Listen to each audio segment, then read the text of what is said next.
Hello, my name is Philip Elliott, and my novel Nobody Move won Best First Novel in the Arthur Ellis Awards by Crime Writers of Canada, for which I received this amazing trophy, which I absolutely adore. How cool this is, it's massive. So because of this crazy pandemic, we didn't get to have a ceremony and stuff, so I'd like to say a few thank yous, like I would have done at the ceremony.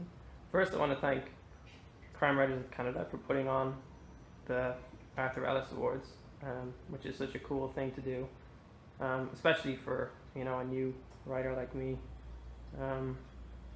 It's very validating to win an award of any kind, especially one that looks like this, though. I'm going to treasure this trophy forever.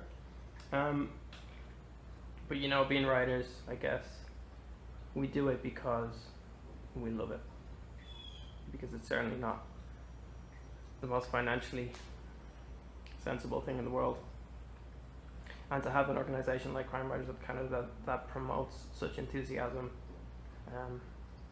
and makes it feel very alive is such a cool thing to do. So thanks for that. I also want to thank my parents, who are amazing and always supported every crazy artistic endeavour I ever had without questioning it, and that includes supporting it financially.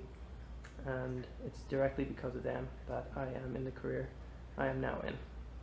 And I also want to thank my wife, just for putting up with me, basically. So I have a few questions to answer from Crime Writers of Canada. So question number 1, what was your inspiration for the book?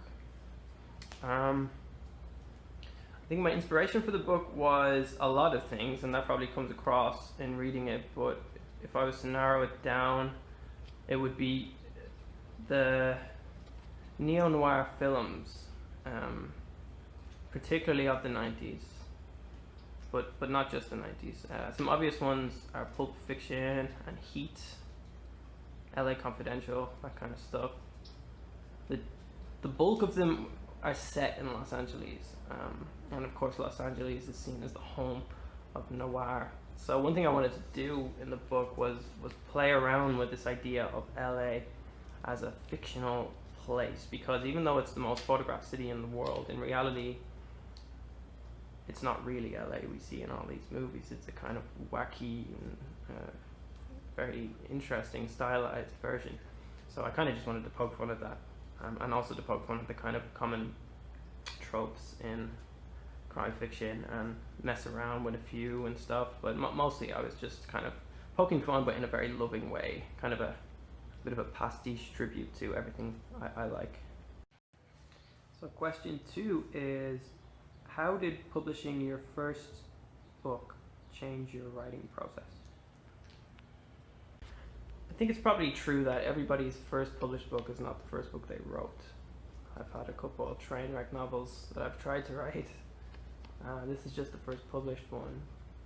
But I think seeing this published has probably reinforced the importance of just how long it takes to write a novel. Not in terms of drafts, but in terms of letting it sit and seeing it with fresh eyes multiple times, and allowing yourself to be patient, which is a tough thing to do, especially I think when it's a first novel, because you're very much eager to have a book in the world. So it's reinforced the necessity to really take it slow and to put it away in between drafts for a sufficiently long time.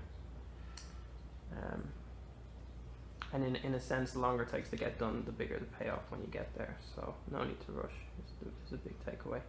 Question 3, what was your biggest challenge in writing the book? I think I probably speak for a lot of writers when I say time is a massive obstacle to overcome, because of course we have to earn money in other ways.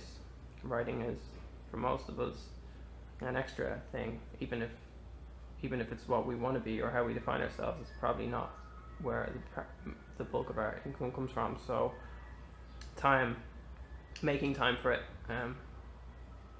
As Dorothy Parker said, writing is the process of applying the else to the seat, and that's very true. So making time, and I think a funny thing I noticed when I started writing this book, I had wanted to write it for a while, but I had kind of allowed myself to fall into the trap of thinking I was too busy, and then a power outage happened last summer here in Toronto.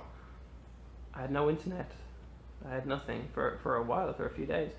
I just took out a pen and paper and I started writing without thinking about it, and that became Nobody Move very quickly. So, and it made me realize, I did have the time, I just had to make it.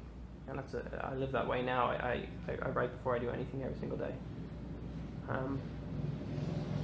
So again, it reinforced the importance of, I think, determination, hard work, patience too. It takes a long time, and that's just how it is. And it's not easy. If it was easy, everybody would do it.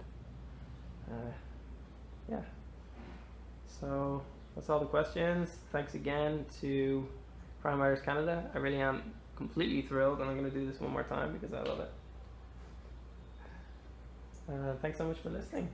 And I hope that if you haven't, I hope you read Nobody Move, and I hope you like it. And please reach out and tell me. I'm across social media, just with my name. Basically, you should be able to find it easy enough. Or email me on my website, philipelliottfiction.com. I would be thrilled to hear what you think, and I would be thrilled to read your book too. So let me know. Thanks so much.